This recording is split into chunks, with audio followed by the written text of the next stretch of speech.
नमो ज्ञानेश्वरा, नमो ज्ञानेश्वरा. निवृत्ती उदारा सोपान देवा, मुक्ताबाई नमो त्रिभुवन पावनी. आद्यत्रय जननी देवांची जयांची केलिया स्मरण, होय सकळ विद्यांचे अधिकरण. तेचे वंदू श्री चरण श्री गुरूंचे, ते नमस्कारोनी आता. श्री भगवानुवाच अनाश्रितः कर्मफलम् कार्यं कर्म करोति यः स संन्यासी च योगी च न निर्न चाक्रियः. ऐके योगी आणि संन्यासी जनी, हे एकची सेनाने झनी मानी. एरवी विचारी जती जम दोन्ही, तव एकची ते. कैवल्य साम्राज्य चक्रवर्ती विश्वमौली ज्ञानोबाराय सकल ब्रह्मनिष्ठ गुरुजनांच्या परमकृपेने श्री भगवती ज्ञानेश्वरीच्या 6व्या अध्यायाचा विचार प्रथम श्लोकापासून आज प्रारंभ होतो आहे. या अगोदर आपण संजय आणि धृतराष्ट्राचा संवाद, 6व्या अध्यायाचं महत्त्व, ज्ञानोबाऱ्यांचा असणारा शब्दाचा व्यापकपणा, यानंतर ज्ञानोबाऱ्यांनी निष्काम पुरुषाकरिता शब्दांच्या शुद्ध ताटामध्ये वाढलेलं कैवल्य रसाचं पक्वान्न आणि ते सेवन करण्याकरिता लागणारा हळुवारपणा, या सर्वांचा साकल्याने विचार केलेला आहे. अर्थात हे कैवल्य रसाचं पक्वान्न सेवन करायचं असेल तर याला आत्मज्ञानाची गोडी असावी लागते. आणि ज्याला आत्मबोधाची आवड किंवा गोडी आहे तो बाकीच्या कोणत्याही तुच्छ किंवा दिव्य भोगाला सुद्धा आसक्त होत नाही. जी ही आत्मबोधाची आवडी केली स्वर्ग संसाराची कुरुंडी, ते वाचोनी इथेची गोडी नेनती अनेक. त्यांच्याशिवाय या ठिकाणची गोडी अन्याला कळणार नाही.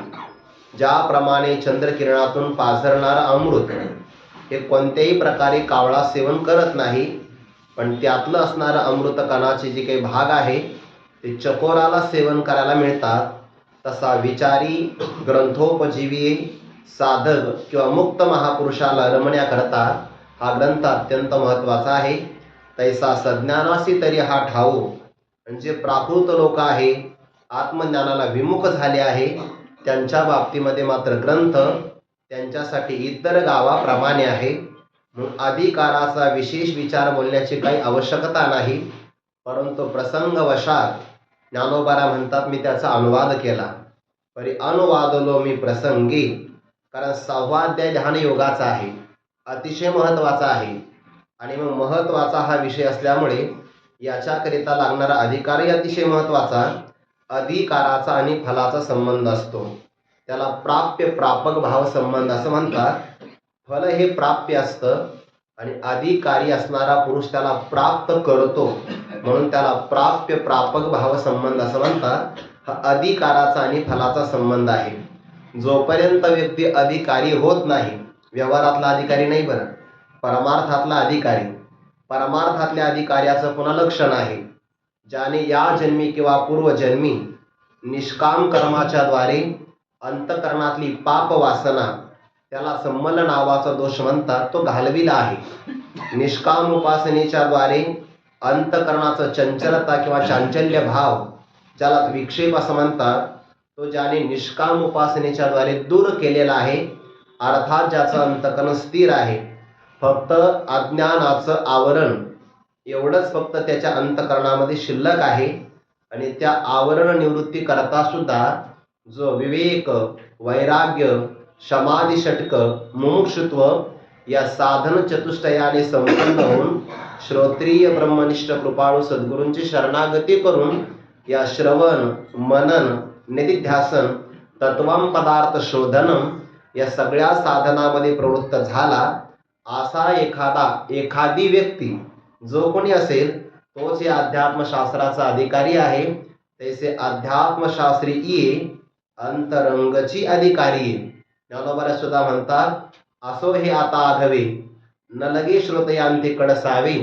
जे अधिकारी येथ स्वभावे निष्काम काम, ज्यांच्या जीवनामध्ये परमात्मा अवाप्त काम आहे, निष्काम आहे, आणि त्या परमात्म्याची प्राप्ती आपल्याला घडावी अशी कामना ज्याच्या मनात आहे त्याला निष्काम काम असं म्हणतात.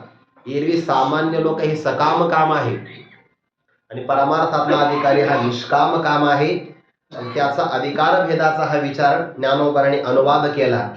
पूर्वीचं कथन पुनश्च एकदा कथन करणं यालाच अनुवाद असं म्हणतात. पाठीमागे सुद्धा हा अधिकाराचा विचार झालेलाच आहे. कोणत्या तरी प्रसंगामध्ये पुनश्च एकदा ज्ञानोबा आपल्याला स्मरण करून देतात. आणि श्री गुरूंची कृपा जर प्राप्त झाली तर सर्व प्रमाण अगम्य अवाङ्मनस गोचर, कोणतंही प्रमाण ज्याचं प्रकाशन करू शकत नाही असं शब्दाच्याही द्वारे न कळणार, बुद्धीच्या कक्षेमध्ये न सापडणार असं स्वयंप्रकाश जे तत्व आहे ते तत्व त्या सद्गुरु कृपा प्राप्त असणाऱ्या साधकाच्या मुखारविंदातून येणाऱ्या शब्दाने प्राप्त होतं. तेने कारणे मी बोली अरूपाचे रूप दावीन, अतींद्रिय परिभोग विनेंद्रिय अंकरवी. या ग्रंथाचा वक्ता कोण आहे? वक्त्यावर सुद्धा वक्तृत्व शैलीचं परिणाम अवलंबून असतो. जगद्गुरु श्री तुकोबाराय वैराग्य संपन्न आहे आणि म्हणून जेव्हा छत्रपती शिवाजी महाराज जगद्गुरु तुकोबारायांचं कीर्तन ऐकायला येतात तेव्हा एकाच कीर्तनामध्ये त्यांच्याही मनामध्ये हा भाव निर्माण झाला, हे राज्यवर सांडीजे मग निवांता येथेची असीजे, ऐसे शृंगारी आहे उपजे देखत खेव. साधनाचा स्थलीचा प्रभाव ज्ञानोबाला सांगतात.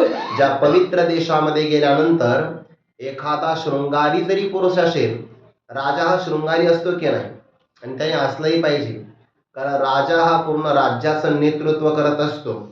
त्या राज्याच्या, त्याला हल्लीच्या भाषेमध्ये पर्सनॅलिटी म्हणतात, त्या राजाच्या व्यक्तिमत्वावर देशाचं वजन पडत असतं. म्हणून एखाद्या राजाने दिवसातून 3दा जरी कपडे बदलले तर कोणी आक्षेप घेण्याचं काही कारण नाही. राजा हा शृंगारी असतो असं सांगायचं आहे. शृंगार महत्वाचा आहे, पण शृंगार संपन्न असणारा एखादा राजा सुद्धा जर शुचो देशे प्रतिष्ठाप्य पवित्र देशामध्ये गेला तर त्याला सुद्धा असं वाटतं तिथं गेल्यानंतर हे राज्यवर सांडीजे मग निवांता येथेची असेचे. त्या वर शब्दाचा विशेषणाचा अर्थ करा. हे वर राज्य, वर म्हणजे श्रेष्ठ, श्रेष्ठ असणारं राज्य याचा परित्याग करावा. त्याचा वेगळाही अर्थ असेल बरं काही, पण या ओघामध्ये असा अर्थ घेता येईल की श्रेष्ठ असणारं राज्य. कारण का, कनिष्ठ राज्य तर कोणी टाकेल, राज्य श्रेष्ठ असून टाकणं हे महत्वाचं आहे. ते राज्याचाही परित्याग करावा, निवांत इथं साधना करावी. असं पवित्र देशाचा परिणाम जसा अंतःकरणावर होतो तसा वक्ता जर विरक्त असेल तर त्याच्या वैराग्याचा प्रभाव श्रोत्याच्या मनावर होतो. म्हणून सप्ताहामध्ये जर एखादा तपस्वी विरक्त महात्मा कीर्तनाकरिता जर आला, सगळे नियम पाळणारा, तर श्रोत्यांना सुद्धा असं वाटतं खरं शिराव लटिका व्यवहार सर्व हा संसार वाया येर झाला हरिवीन.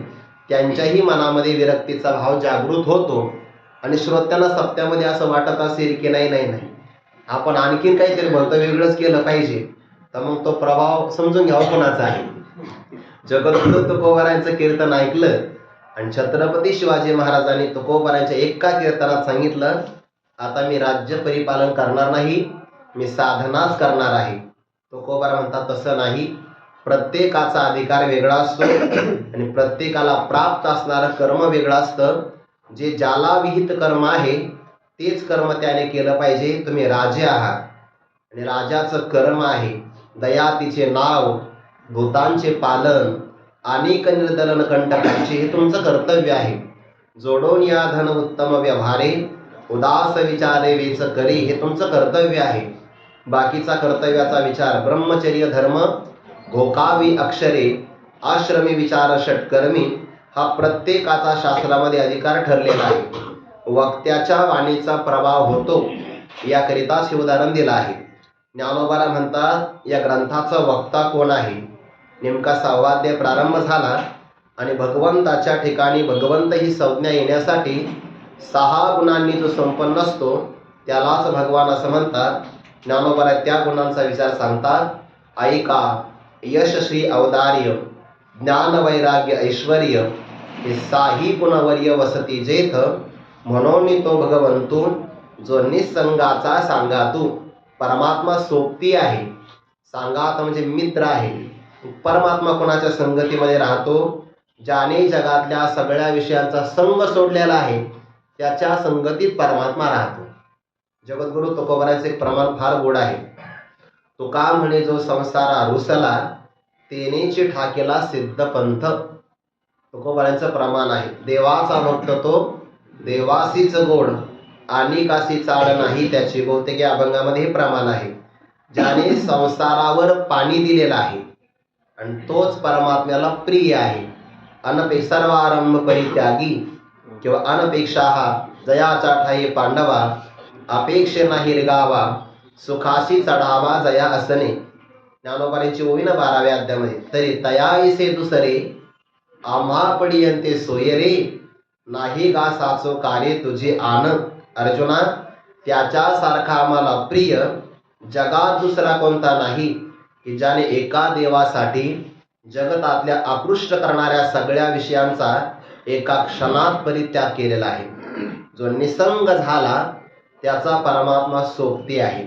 म्हणून तो भगवंत जो निसंगाचा सांगात. आणि तो भक्तराज अर्जुनाला म्हणत आहे, पार्था आता दत्त चित्त होई. दत्त म्हणजे देणारा आणि चित्त. देवाला वित्त अपेक्षित नाही आपल्याकडून, देवाला चित्त अपेक्षित आहे. म्हणून जेव्हा आपण काल्याच्या कीर्तनातला प्रसंग सांगतो ना, तेव्हा भगवंताने लोणी चोरलं हे प्रतीक आहे. ज्याप्रमाणे दुधामध्ये लोणी हे सार आहे, तसं आपल्या संपूर्ण शरीरामध्ये चित्त हे सार आहे.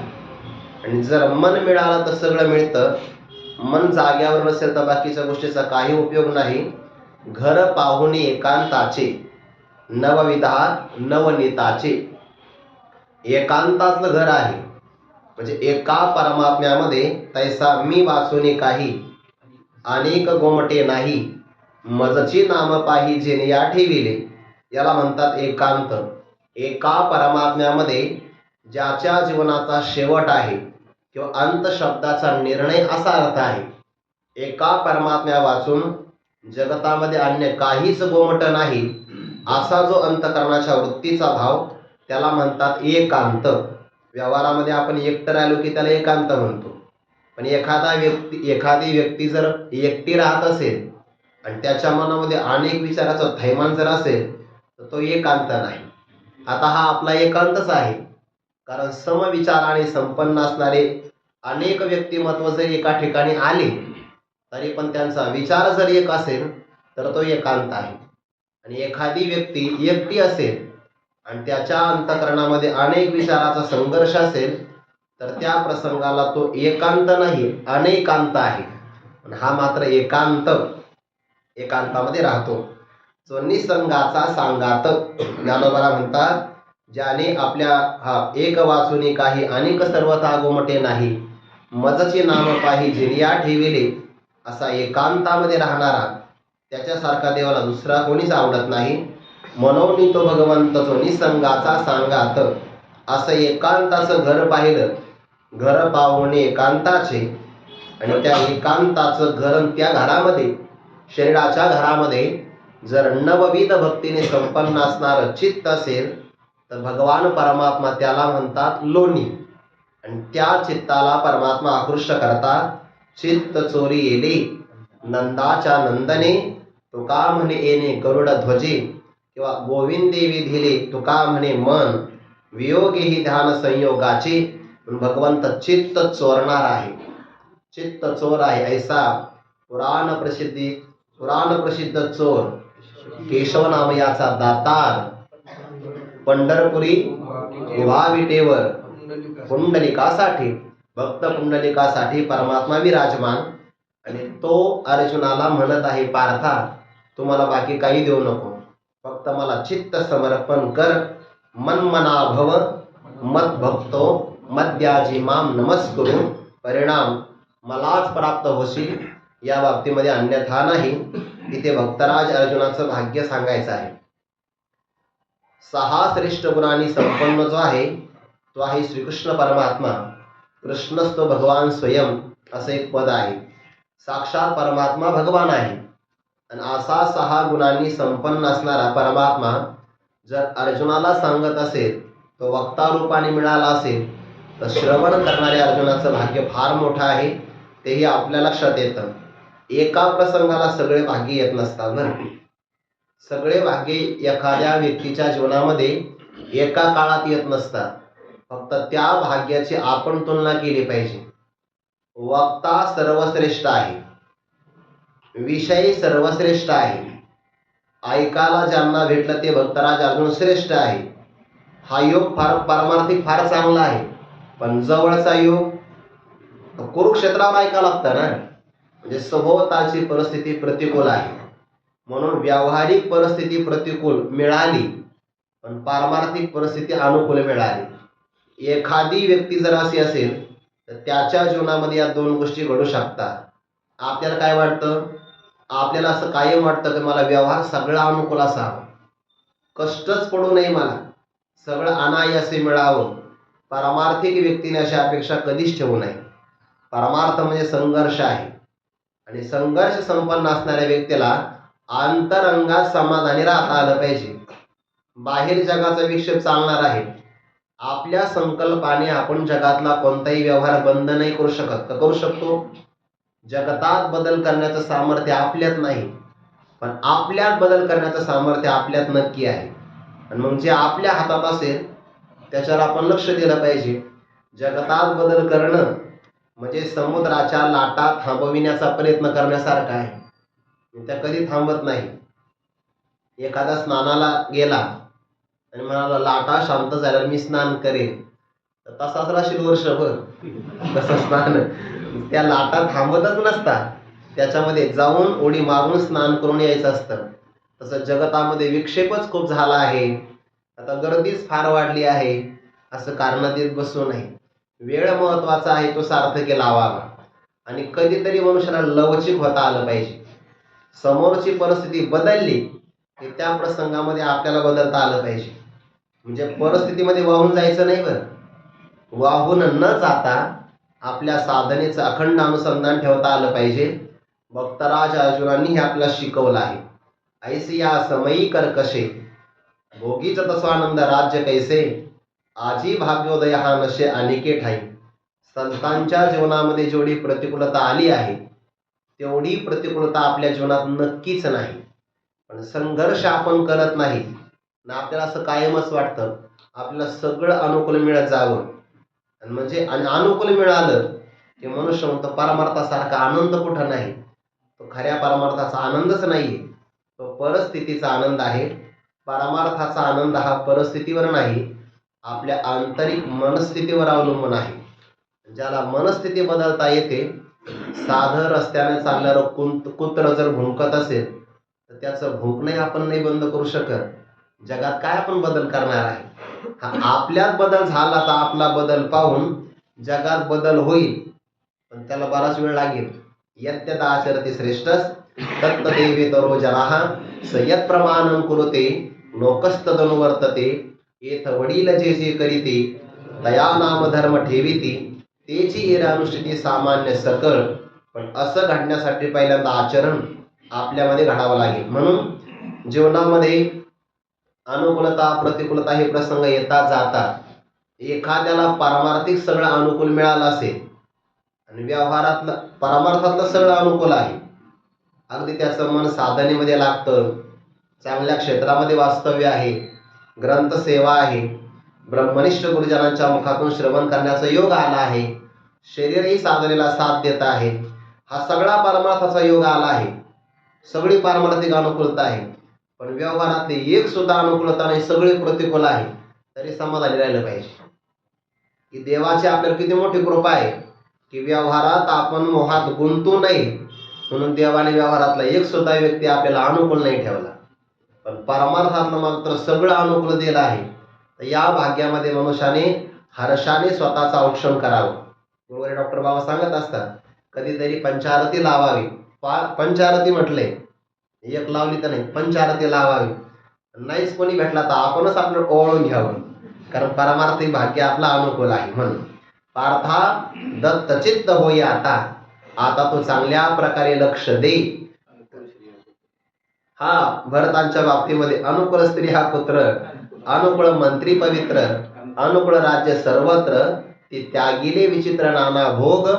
नाथ महाराज अपूर्वता व्यक्त करतात, जे राज्य वैभव भोगिती त्यांची कदा नव्हे गावी रक्ती. यातला एक बारकावा सांगू का? परमार्थामध्ये आल्यानंतर वैभव जर मिळत असेल, परमार्थामध्ये आल्यानंतर राज्य मिळत असेल, तर विरक्तीची अपेक्षा करू नये. जे राज्य वैभव भोगीते, जे थाटात राहतात, ते विरक्तीला प्राप्त होऊ शकत नाही.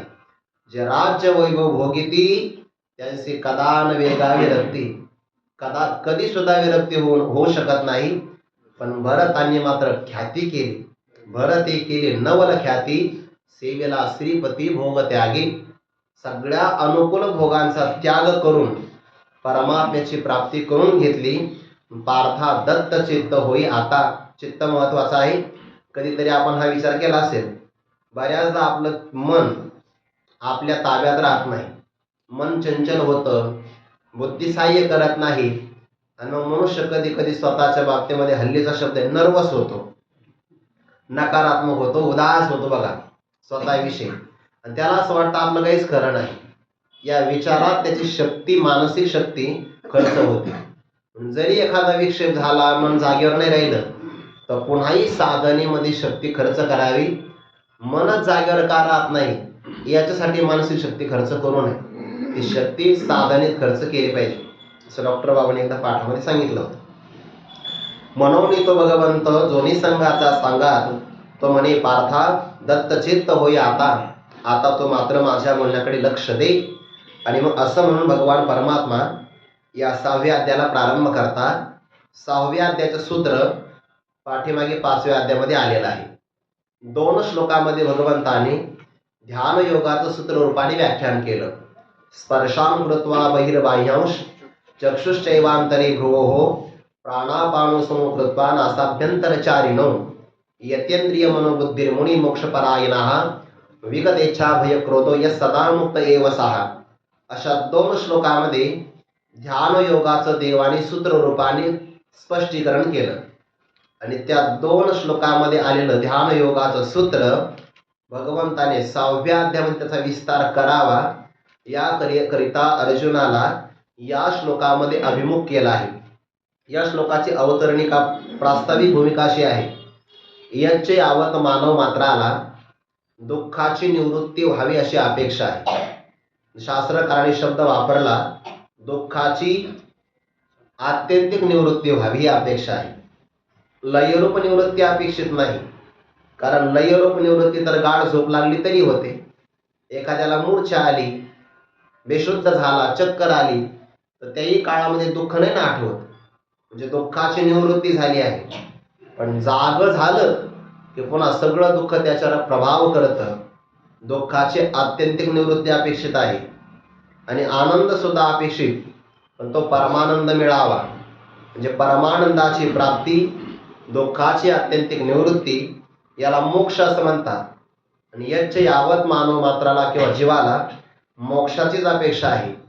आता जो मोक्ष संपादन करायचा, तो मोक्ष कर्माने मिळत नाही, तो उपासनेने सुद्धा मिळत नाही. मोक्ष मिळतो तो अज्ञान निवृत्ती झाल्यानंतर अहम ब्रह्मास्मी त्याकारक वृत्ती ज्ञानाने. कारण का, मिथ्या पदार्थाची निवृत्ती ही ज्ञानाने होत असते.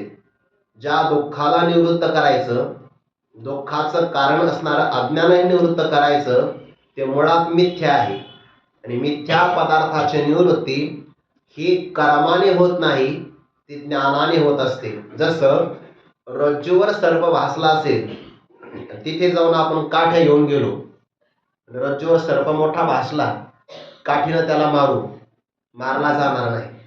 नाही म्हणे मंत्र जप करू आपण, जाणार, सर्प जागा सुद्धा सोडणार नाही. मंत्र जप करा नाहीतर काही करा, कारण तो रज्जूच्या अज्ञानापासून निर्माण झाला आहे. नियम आहे, जे ज्याच्या अज्ञानाने भासतं ते त्याच्याच ज्ञानाने निवृत्त होतं. रज्जूच्या अज्ञानापासून सर्प भासला असेल तर रज्जू ज्ञानाशिवाय कोणत्याही उपायाने निवृत्त होणं शक्य नाही. तसं संसार बंध जो जीवाला प्राप्त झाला, ज्ञानोबा म्हणतात त्याचं कारण आहे, आपुलिया ज्ञानासाठी नवता थावला किरटी, तरी आता आत्मज्ञानाच्या लोटी खंडे निघा, वाचून ज्ञाने विनयके, उपाय करीशी जितुके, ते गुंपसी अधिके रुखीये. आपल्या आत्मस्वरूपाच्या अज्ञानामुळे मिथ्या असणारा संसार प्रतीतीला येत असेल तर आत्मज्ञानाच्या वाचून कोणत्याही उपायाने त्याचं खंडन होणं शक्य नाही. रज्जूवरी सर्प भासला थोर, तीत केला वाद्यांचा गजर, अथवा मंत्रोच्चार, सर्प अणुमात्र ढळेना. सर्प थोडा सुद्धा हालचाल नाही करत. एरवी सर्प असं इकडं तिकडं पाहत असतो, कोणी आलंय का आपल्या कक्षेमध्ये. पण सर्प रज्जूवर जर मोठा असेल, मोठा सर्प वाचला आहे, वाद्यांचा गजर करा. हिवाळ्यामध्ये सगळे मृदंग घेऊन घाटावर जातात की नाही सराव करायला, सगळे विद्यार्थी आले, वाजा, सर्प गेला पाहिजे. सर्प जागा नाही सोडत, केला वाद्यांचा गजर, कारण तो अज्ञानापासून निर्माण झालेला आहे. ज्ञाना वाचून, ब्रह्मज्ञाना वाचून किती उपाय केले तरी संसार निवृत्त होणार नाही. नियमच आहे, मिथ्या पदार्थाची निवृत्ती ही अधिष्ठान ज्ञानाने अधिष्ठान रूप होत असते. तसा हा संसार बंध निवृत्त करायचा, आणि बंधन केलं की मोक्ष प्राप्त होतो. ज्ञानाशिवाय दुसरा उपाय नाही. रोते ज्ञानान्न मुक्ती. त्या ज्ञानाचं अंतरंग साधन आहे ध्यान योग. थोडंसं बारकाईने बघा. मोक्ष प्राप्त होतो ब्रह्मज्ञानाने, त्या ज्ञानाचं अंतरंग साधन आहे ध्यान योग, आणि ध्यान योगाला प्राप्त करण्याचं बहिरंग साधन आहे कर्म. एखादा व्यक्ती कर्माचा अधिकारी आहे, तो ध्यान योगाचा अधिकारी झाला नाही अजून. ध्यान योगाचा अधिकारी झाल्याशिवाय निधिध्यासन घ्या. ध्यान योगाचा अधिकार झाल्याशिवाय ब्रह्मज्ञान होत नाही, आणि ब्रह्मज्ञानाशिवाय मोक्ष मिळत नाही. साध्य आहे मोक्ष, त्याचं नियत साधन आहे ब्रह्मज्ञान. ब्रह्मज्ञानाचं अंतरंग साधन आहे ध्यान योग, आणि ध्यान योगाचं बहिरंग साधन आहे कर्म. एखादा व्यक्ती कर्म करतो आहे, गृहस्थ पुरुष आहे, कर्माचा अधिकारी आहे, आणि मोक्ष संपादन करायचं आहे, मग काय करावं. एखाद्या व्यक्तीला असं वाटतं ज्ञान फक्त श्रवण करावं, अधिकार तर तेवढा नाही, पण वाटतं की ज्ञान संपादन करावं, मोक्ष मिळावा. असा जर अनधिकारी पुरुष असेल तर त्याला ते ज्ञान झेपत नाही, आणि कर्म सुटल्यामुळे अंतकरण शुद्धी होत नाही. ज्ञानोबाला म्हणतात ना, अंतकरण शुद्धी वाचून ज्ञान हृदयामध्ये राहतच नाही, तरी विरक्ती वाचून काही ज्ञानाशी तगणेचे नाही. हे विचारून ठाई ठेविले देवे, वैराग्याशिवाय ज्ञान अंतकरणामध्ये राहत नाही. वैराग्यालाच अंतकरण शुद्धी म्हणतात. अंतकरण शुद्धीचं नियत साधन आहे कर्म, निष्काम कर्म. निष्काम कर्म करणारा व्यक्ती आहे, आणि मोक्ष साध्य करण्याची त्याची अपेक्षा आहे. मग त्याने काय करावं, त्याने आपलं कर्मच निष्काम पद्धतीनं चांगलं करावं. त्या कर्मात सुद्धा ईश्वर समर्पणाचा भाव असावा. ते कर्म श्रद्धेनं करावं, नियमाने करावं, अहंकार रहित होऊन करावं. बरं, म्हणजे कर्माच्या बाबतीमध्ये या सगळ्या महत्वाच्या गोष्टी आहेत. आपलं कर्म निष्काम असावं, ईश्वरार्पण बुद्धीनं करावं, अहंकार ठेवू नये, कर्मावर श्रद्धा असावी. आणि आज कर्म केलं ना आठवडाभर केलंच नाही, असं नाही चालणार. ते कर्म नियमाने केलं पाहिजे. असा नियमपूर्वक श्रद्धेनं, ईश्वरार्पण बुद्धीनं, अहंकार रहित होऊन जो कर्म करतो, आणि ते कर्म करत असताना स्वतः फलाची अपेक्षा करत नसेल, असा निष्काम कर्मयोगी गृहस्थ जरी पुरुष असेल तरी त्याला सुद्धा परमात्मा या श्लोकामध्ये त्याची स्तुती करतात. जर तो निष्काम कर्म करत असेल तर संन्यासीच आहे, आणि निष्काम कर्म करत असेल तर तो योगी आहे. म्हणजे कसं काय बरं अर्थ. संन्यास शब्दाचा अर्थ तो परित्याग. संन्यासः नाम परित्याग. जो सोडू शकतो, त्याग करू शकतो, त्याला म्हणतात संन्यास. या पुरुषाने काय सोडलं आहे, कर्मफलम. त्याने कर्मफल सोडलेलं आहे, म्हणून तो संन्यासी आहे. एखादा व्यक्ती कर्मफल सोडतो, कर्माचं फल सोडतो, कर्म नाही सोडत, कर्माचं फल सोडतो, पण कर्माचं फल सोडल्यानंतरही त्याच्या अंतकरणामध्ये चित्तगत असणारा एक तृष्णारूप भाव विक्षेप राहत असतो. कर्मफल सोडलं, पण कर्मफलाची जी काही सूक्ष्म तृष्णा असते ना, त्याला तृष्णारूप विक्षेप म्हणतात चित्तातला, आणि तो कधी कधी सोडता येत नाही. असा विक्षेप जर सोडत असेल तर विक्षेप सोडणं याला योग म्हणतात. बघा बरं, कर्मफल म्हणजे त्याग आहे. त्यागाला संन्यास म्हणतात. आणि ज्याने तो त्याग केला म्हणून तो संन्यास धारण करणारा संन्यासी आहे. आणि तृष्णारूप असणारा विक्षेप सोडत असेल तर विक्षेप सोडणं याला योग म्हणतात. आणि ज्याला हा योग साध्य झाला त्याला योगी म्हणतात. म्हणजे निष्काम कर्म करणारा हा पुरुष जरी निष्काम कर्मयोगी असेल तरी पण भगवंताने त्यागाच्या भूमिकेतून त्याला संन्यासी म्हटलं आहे. आणि विक्षेप सोडल्यामुळे योग साधला, चित्ताचं एकाग्र संपादन केलं म्हणून त्याला योगी सुद्धा असं म्हटलं आहे. शास्त्रामध्ये ज्याने अग्नी सोडलेला आहे, अग्नित्याग केला, आणि ज्याने क्रियेचा परित्याग केला असा अक्रिय योगी असतो. आणि श्रौत स्मारत अग्नी साध्य असणारं कर्म जो सोडतो त्याला संन्यासी असं म्हणतात. हा तसा नुसता निरग्नी सुद्धा संन्यासी म्हणता येत नाही, आणि अक्रिय असणारा सुद्धा योगी म्हणता येत नाही. एखादा सक्रिय असेल आणि अग्निसहित असेल, साग्नी असेल, म्हणजे सगळ्या प्रकारचे कर्म करत असेल, असा निष्काम कर्म जरी योगी पुरुष असेल तर तो सुद्धा संन्यासीच आहे आणि तो सुद्धा योगी आहे, असा या श्लोकाचा भावही सांगून घेतला. आता या श्लोकाचा फक्त पद बघा. श्री भगवान वाच अनाश्रित कर्मफलम कार्यम कर्म करोति यः स संन्यासी च योगी च न निरग्निर्नचा क्रिया. भगवान म्हणतात श्री भगवान वाच. आता भगवान पदाचा आपण काल विचार केला. 6 श्रेष्ठ गुणांनी संपन्न आहे म्हणून श्रीकृष्ण परमात्मा भगवान, आणि ते भगवान अर्जुनाला म्हणतात यह, जो कोणी कर्माचा अधिकारी आहे, कर्म नावाचे साधन तुच्छ आहे, त्याचा परित्याग करावा अशी अपेक्षा नाही बरं. जो मोक्ष लाभा लागी कर्मे वाहात असे अंगी, त्याने स्वधर्म असता चांगी अनुष्ठावा. मनशुद्धीच्या मार्गी जै विजयी व्हावे वेगी, ते कर्म सबळा लागे आळसून किसे. जववरी अर्जुना तो बोध भेटेना मना, तवची या साधना भजावे लागे. हे सगळी प्रमाण आपल्याला काय सांगतात, निष्काम कर्मयोगाची अपेक्षा आणि आवश्यकता आहेच. यह, जो कोणी साधक अधिकारी कर्मफलम अनाश्रितः, कर्मफलाचा आश्रय करत नाही.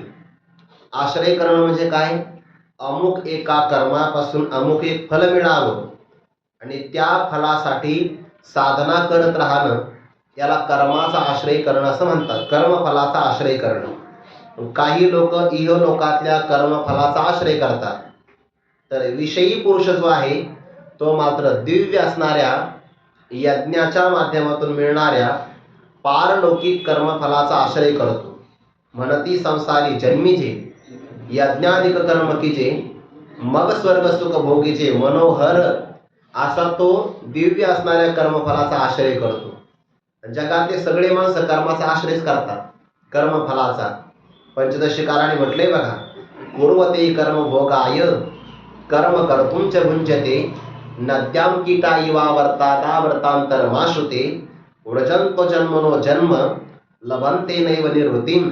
त्यांना सुखाची प्राप्ती कधीच होत नाही. भोगासाठी कर्म करतात आणि भोग मिळाला की उच्चतम भोगासाठी पुन्हा कर्मच करतात. म्हणजे कर्म करायचं, मरायचं, पुन्हा कर्म करायचं. त्याला बाबा शब्द सांगतात कर मर कर. हाच त्यांचा जीवनातला काही भाग आहे. कर्म करायचं, फल भोगल्यानंतर मरायचं, पुन्हा वासना ठेवून कर्मच करत राहायचं. याला कर्माचा आश्रय करणं असं म्हणतात. म्हणजे कर्मफलाचा आश्रय करणं. आणि साधक मात्र भवस्वर्गा उभगले, मुमुक्ष योग ज्ञाना वळघले, पुढती नयोया निघाले पैसा जेथ. कर्मफलाचा आश्रय न करता आपल्या वाट्याला आलेलं कार्यम कर्म करोती, जे कर्तव्य कर्म आहे ते सगळ्या प्रकारचं कर्तव्य कर्म तो करतो. म्हणजे कर्तव्य कर्म करण्यामध्ये चूक होऊ देत नाही. शास्त्रविधीनुसार बिनचूक कर्म करतो, पण कर्म केल्यानंतरही फलाची अपेक्षा करत नाही. असं घडू शकतं का? असं निसर्गात सगळीकडे होऊ शकतं. फक्त मानवाला हे कर्म करणं कठीण आहे. कारण माणूस पहिल्यांदा विचारतो मिळणार काय, काय मिळणार आहे. एखाद्या साधकाला आपण म्हणलं भजनाला चला, मेनू काय आहे, अनाश्रितम नाही आश्रित कर्मफलाचा तो विचार पहिल्यांदा करतो, काय प्रयोजन आहे. निसर्गात जर पाहिलं तर कर्म चांगलं करतात सगळे, फलाची अपेक्षा नाही करत. सगळ्यात श्रेष्ठ उदाहरण वृक्ष का वेली लोटती फळे आली. वृक्ष असू द्या, वेली असू द्या, फुलापासून तर फल परिपक्व होईपर्यंत तो वृक्ष किंवा वेली त्या फलाचं संगोपन करतात. हे त्यांचं कर्तव्य कर्म आहे. पण जेव्हा ते फल परिपक्व होईल तेव्हा वृक्ष किंवा वेली त्या फळाला आपल्याकडं ठेवत नाही. किती मोठं निष्कामतेचं उदाहरण आहे. नाहीतर एखाद्या कलिंगडाच्या वेलीने म्हटलं पाहिजे, वर्षभर तुम्हीच कलिंगड खाता, एखादं कलिंगड माझ्याही वाट्याला द्या, अशी ती वेली कधी म्हणत नाही. किंवा कवटाचं झाड म्हणतं का, एखादं कवट मला द्या म्हणत नाही. किंवा आंब्याचा वृक्ष तरी म्हणतो का, पहिला पाड मला अर्पण करा, मग बाकीचे तुम्ही खा, असं कधीच म्हणत नाही. उलट परिपाकाची वेळे फळ देठे ना देठ फळे, न धरे तैसे स्नेह फळे सर्वत्र होय. परिपक्व होण्याच्या अपेक्षेमध्ये फळही देठाला धरत नाही, देठही फळाला धरत नाही. म्हणून निसर्ग सगळा हा निष्कामता शिकवितो. सगळा निसर्ग आपल्याला काय शिकवितो? निष्कामता. जोपर्यंत फल येत नाही तोपर्यंत संगोपन करायचं आणि शेवटच्या भूमिकेमध्ये त्याग करायचा. निसर्ग करतोय बघा हे सगळं. वृक्ष करतात, वेली करतात, गायी करतात, सगळे पशु आणि पक्षी. काय जळन खाती जळा, वृक्ष आपुल्या फळा, भोगता तो निराळा, तिने गोडी निवडिली. तो भोगता वेगळाच आहे, पण पाण्याचं सेवन नाही करत. वृक्ष आपल्याला फळालाही खात नाही, निष्कामता शिकविते. अनाश्रित कर्म फलम कार्यम कर्म करोति यहा. जो कोणी कर्मफलाचा आश्रय न करता कर्तव्य कर्माचं पालन करतो स संन्याशी, तो खऱ्या अर्थाने संन्याशी आहे. का बरं? त्याग करणाऱ्याला संन्याशी म्हणतात. या साधकाने कोणता त्याग केला? कर्मफलम. कर्मफलाचा त्याग केला ना, त्यागाच्या अनुषंगाने तो संन्याशी आहे. आणि कर्मफलाच्या विषयी त्याच्या चित्तामध्ये कोणताही विक्षेप नाही. ज्याच्या चित्तात विक्षेप नसतो, अंतकरण स्थिर एकाग्र असतं, त्याला म्हणतात योग भूमिका. आणि ती योग भूमिका त्याने संपादन केल्यामुळे सच योगी, तो खऱ्या अर्थाने योगी सुद्धा आहे. केवळ अग्नीचा त्याग करणारा आणि क्रिया न करणारा संन्यासी किंवा योगी नाही, तर अग्निसहित कर्म करणारा हा पारिभाषिक शब्द आहे. गार्ह पत्यादी अग्नी सांगितलेला आहे. गृहस्थ पुरुषाच्या जीवनामध्ये हा शास्त्रीय विचार आहे. असा अग्निसाध्य कर्म करणारा साग्नी सुद्धा संन्याशी होऊ शकतो. आणि सगळ्या प्रकारची सक्रिय रूपाने कर्म करणारा सुद्धा योगी होऊ शकतो. फक्त त्याच्या मनामध्ये विक्षेप नसेल तर योगी, आणि त्याग करत असेल तर संन्याशी. यावर आता ज्ञानोबांचं स्पष्टीकरण. ऐके योगी आणि संन्याशी जनी, हे एकची सिनाने झनी मानी. एरवी विचारी जती जव दोन्ही, तव एकची ते. ऐके, ऐक बरं अर्जुना. आता यामध्ये जो निष्काम कर्मयोगी आहे ना, त्याची या श्लोकामध्ये भगवंतांनी स्तुती केली आहे. यावरून संन्यास श्रवणम कुर्यात, आणि योग साधना करणारा जो पुरुष आहे त्याचा कमीपणा नाही सांगायचा. त्याचा कमीपणा सांगायचा नाही, तात्पर्य लक्षात ठेवायचं असतं. इथे जो खरा संन्यासी तो संन्यासी आहे, आणि योग साधना करणारा हा खऱ्या अर्थाने योगीच आहे. पण गौण रूपाने निष्काम कर्मयोगी स्वतः या अर्थाने संन्यासी आहे आणि योगी आहे. कारण एका शब्दाचं लक्षण एका अंशामध्ये जरी एखादी व्यक्ती स्वीकारत करत असेल तर त्या अर्थाने त्यालाही संन्यासी आणि योगी म्हणावं लागतं. हा भगवंताचा बोलण्यातला भाव आहे, तात्पर्य आहे. ऐके, एखादा योगी आहे म्हणजे काय? निरीच्छ आहे, निष्काम कर्मयोगी किंवा योगाची साधना करणारा. सामान्य शब्द आहे हा, त्याचे अनेक अर्थ होतात, परंतु आपण रूढ अर्थ घेतो ना. योगी म्हणजे अष्टांग योगाची साधना करणारा, आणि संन्यासी म्हणजे सर्वसंग परित्याग करणारा. पण इथे अर्थ करताना असा अर्थ करायचा, योगी म्हणजे निष्काम कर्मयोगी. वास्तविक निष्काम कर्मयोगी अलीकडे आहे. निष्काम कर्म हे पहिलं साधन आहे. ते साधन जो करतो त्याला कर्मयोगी म्हणतात. तो पहिल्या भूमिकेवर आहे, पहिल्या क्रमांकावर, टप्प्यावर आहे. आणि संन्यासी महात्मा जो आहे त्या संन्यासामध्ये प्रकार दोन आहे. एक आहे विद्वत संन्यास आणि एक आहे विविधिश संन्यास. विविदिशा म्हणजे ज्ञान प्राप्तीसाठी जो संन्यास केला जातो साधकाच्या द्वारे, त्याला विविध दिशा संन्यास असं म्हणतात. आणि ज्ञान प्राप्तीच्या नंतर पुन्हा सर्व साधनांचा परित्याग होत त्याला विद्वत संन्यास म्हणतात. तो जीवनमुक्तीसाठी महत्वाचा आहे. मग आता संन्यासी श्रेष्ठ भूमिकेतला आहे आणि कर्मयोगी अलीकडचा आहे, तर भगवान म्हणतात नाही, एकची मानी, त्यांना एकच मानावं. कारण का आजचा जो निष्काम कर्मयोगी आहे तो उद्याचा संन्यासीच आहे. जसा आजचा साधक हा उद्याचा सिद्ध महात्माच असतो, तसा हा प्रारंभिक, कारण जो संन्यासी झाला आहे आज, तो काल कधी ना कधीतरी योगी होता. याचा अर्थ असा आहे की जो आज योगी आहे तो भविष्यामध्ये कधी ना कधी संन्यासी होणार आहे. फक्त कालाचा परिच्छेद महत्वाचा आहे. कालाचा आणि अंतकरणाचा अधिकाराचा भाग जर बाजूला केला तर ते दोन्ही अर्थाने एकच आहे.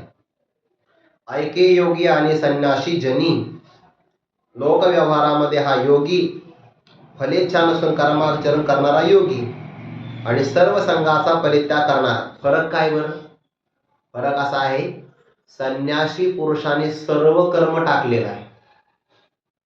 संन्यासी पुरुषाने सर्वच कर्म टाकलेलं आहे आणि निष्काम कर्मयोगी पुरुषाने कर्म नाही टाकलेलं, पण कर्माचं फल टाकलेलं आहे.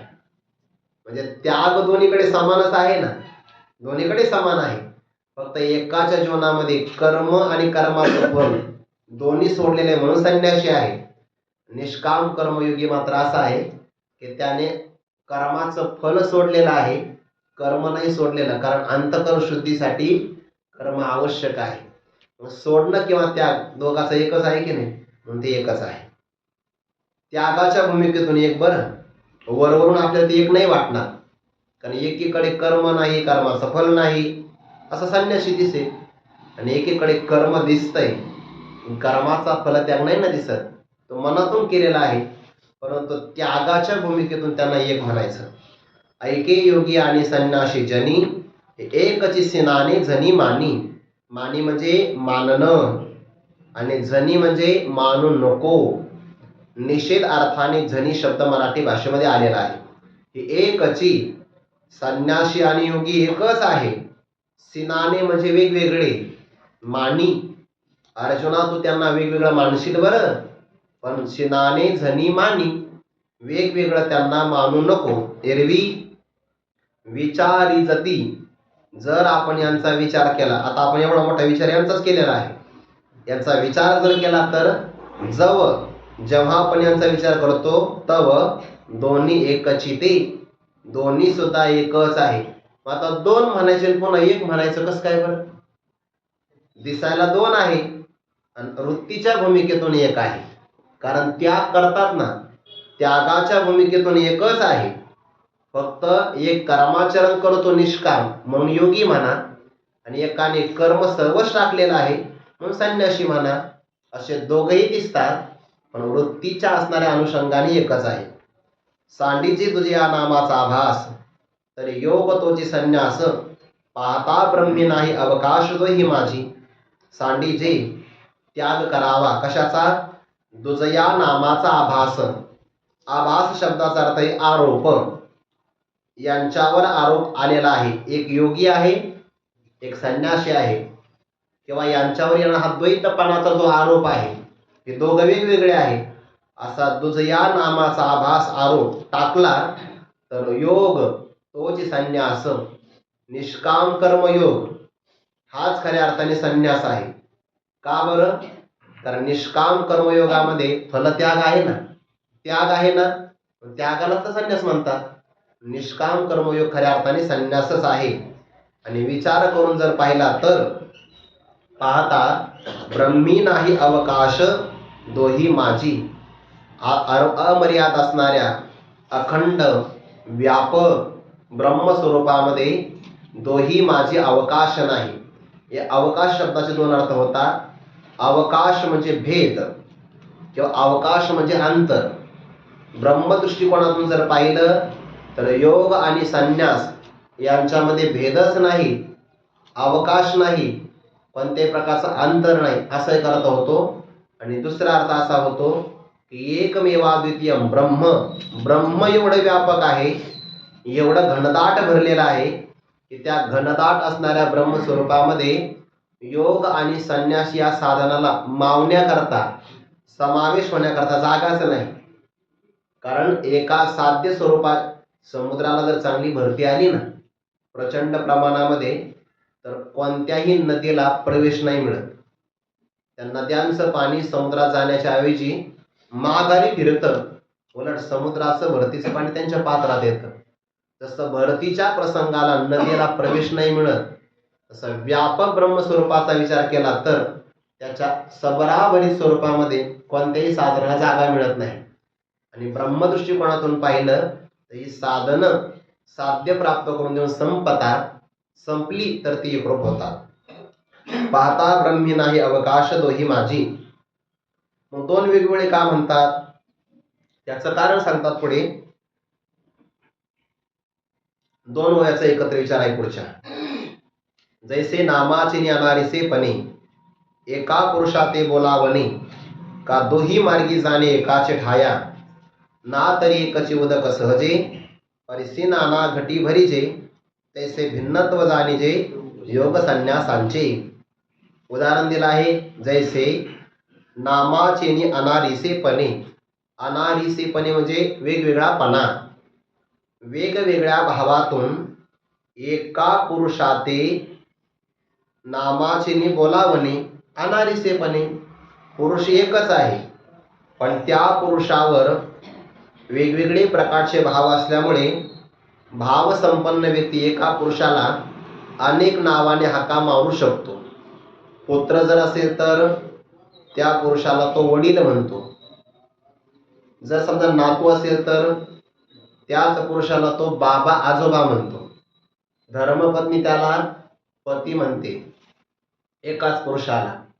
ते अनेक प्रकारचे नाते जर असेल तर अनेक नाते संबंधाने एका पुरुषाला वेगवेगळी नावं येतात. एकच पुरुष कोणाचा आजोबा, कोणाचा वडील, कोणाचा चुलता, कोणाचा भाऊ, कोणाचा मामा, असे सगळे राहू शकतात की नाही संबंध. जसं एका पुरुषाला वेगवेगळ्या नावाने बोलवलं जातं, नावं वेगळे वापरले, त्या पुरुषामध्ये भाग होतात का? नाही होत. पुरुष एकच असतो. हे झालं उदाहरण. का दोही मार्गी जाणे एकाचे ठाया. किंवा दोन मार्ग आहे, आपण दोन मार्गाची निवड केली. एखादा व्यक्ती सासवडवरून पंढरपूरला निघाला आणि एखादा व्यक्ती सोलापूर मार्गे निघाला. दोही मार्गी जाणे एकाचे ठाया. दोघे सुद्धा एकाच मार्गाने जातात. ज्ञानोबरांची पालखी त्या मार्गाने जाणार, जगद्गुरु तुकोबरांची पालखी या मार्गाने जाणार. दोही मार्गी जाणे एकाचे ठाया. जसं एका साध्याला जातात तसा योग असू द्या, संन्यास असू द्या, साध्य एक आहे ना. ब्रह्मदृष्टिकोनातून पाहिलं, प्राप्तीच्या दृष्टिकोनातून असा एक अर्थ घेता येईल. तर दोहीमध्ये सुद्धा कोणता अंतर नाही. फक्त एकात विलंब लागेल आणि एकात प्राप्ती लवकर होईल. ब्रह्मी पाहता ब्रह्मस्वरूपाच्या साध्याने पाहिलं तर दोन्ही सुद्धा मार्ग एकच आहेत. ना तरी एकची उदक सहजे परिसी नाना घटी भरीजे, तैसे भिन्नत्व जाणीचे योग संन्यासांचे. ना तरी म्हणजे अथवा पाणी एकच आहे, सहज पाणी एक आहे. आणि एका व्यक्तीने 50 घट आणले आणि त्या प्रत्येक 50 घटामध्ये पाणी ठेवलं. आणलं तेव्हा एकच होतं, फक्त 50 घटात भरल्यामुळे 50 घागरी तयार झाल्या. 50 घागरी सिनाना घटी भरीजे. मग आता पाणी वेगळं झालं का? नाही. पाण्याला वेगळं करणारा कोण आहे? उपाधी घटाची. उपाधी बाजूला केलं का पाणी एकच आहे. आता त्या पाण्यामध्ये प्रतिबिंब पडलं सूर्याचं. नाही म्हणे आमच्या घरी आज आश्चर्य झालं. काय? तुम्हाला तर जगात फक्त एकच सूर्य दिसतो. आमच्या वरती घरावर येऊन बघा ना, माडीवर काय झालं? 50 सूर्य निर्माण झाले. अरे ते घटामुळे आहे. घट जर फुटले तर सूर्य एकच आहे. सेनाना घटी भरीजे. पाणी एकच असावं. तसं तैसे भिन्नत्व जाणीचे योग संन्यासाचे. निष्काम कर्मयोग असेल किंवा संन्यास हा मार्ग असेल, यांचं भिन्नत्व वेगवेगळं आहे. पण तत्वतः पाहिलं तर साध्य एक असल्यामुळे दोन्हींचं ऐक्य आहे. अधिकारी वेगळे असेल, प्राप्तीच्या फलाकरता विलंब लागेल. पण ब्रह्मस्वरूपाने पाहिलं, त्यागाच्या भूमिकेतून पाहिलं तर दोन्ही साधनं एकच आहेत. पण मग 2 का सांगितले? अधिकार्यामुळे. फक्त अधिकार असल्यामुळे पूर्ण विरक्त असेल तर संन्यासाचा अधिकारी आहे, आणि पूर्ण विरक्त नसेल तर योगाचा अधिकारी. अधिकार्याच्या भेदामुळे 2 साधनं सांगावी लागतात, नाहीतर साध्य एकच आहे, एवढा विचार महत्वाचा. ऐके सकळ संमते जगी, अर्जुना पाहे तोची योगी, जो कर्मे करुणी रागी नोहेची फळी. अर्जुना, योगी कुणाला म्हणतात आणि त्याला संन्यासी आम्ही का म्हणतो? ऐक बरं. सकळ संमते जगी, या आध्यात्मिक विश्वाच्या जगातामध्ये सकळ संमते, संमत म्हणजे सर्वांना मान्य आहे. काय मान्य आहे? तोच योगी आहे अर्जुना पाहे, हे मान्य आहे. कोण आहे योगी? अर्जुना पाहे तोच योगी. तोच योगी तो पहा. कोण? जो कर्मे करुणी, अन्वय असा होईल, जो कर्मे करुणी फळी रागी नोहेची. जो कर्म तर सगळ्या प्रकारची करतो आहे, कर्मे बहुवचनाला आहे, सगळी कर्म करतो. पुढे येणार आहे बघा. वेद प्रामाण्य स्वीकारून वर्ण आश्रमानुसार सगळी कर्म तो करतो, पण ती कर्म करत असताना कर्माचं जे फळ आहे, फळी, त्या फलाच्या विषयी सप्तमी आहे विभक्ती, त्या फलाच्या विषयी रागी. रागी म्हणजे आसक्त, किंवा ते मला फल मिळावं अशी इच्छा धारण करणारा तो नसतो. आणि ज्याच्यामध्ये इच्छा नसते, कर्म करून सुद्धा कर्मफलामध्ये इच्छा नसते, त्याला योगी म्हणतात. हे आध्यात्मिक विश्वाच्या जगतामध्ये सर्वांना मान्य आहे. आणि जो योगी आहे तोच पुढे जाऊन त्याला संन्यासी असं म्हणतात. आता योगी शब्दाची व्याख्या इथपर्यंत झाली. ऐके सकळ संमते जगी, अर्जुना पाहे तोची योगी, जो कर्मे करुणी रागी नोहेची फळी. तो कर्म तर करतो, पण फलाची आसक्ती ठेवत नाही. असं एखादं उदाहरण आहे का? की कर्म तर करायची आणि फळाची अपेक्षा ठेवायची नाही. असं पृथ्वी मातेचं उदाहरण ज्ञानोबाने पुढे देणार आहे, पण ते उदाहरण आपण उद्या पाहू. कुंडलिक वरदारी विठ्ठल श्री ज्ञानदेव तुकाराम मौली ज्ञानेश्वर महाराज की जय. जगद्गुरु तुकाराम महाराज की जय. सद्गुरु जोग महाराज की जय.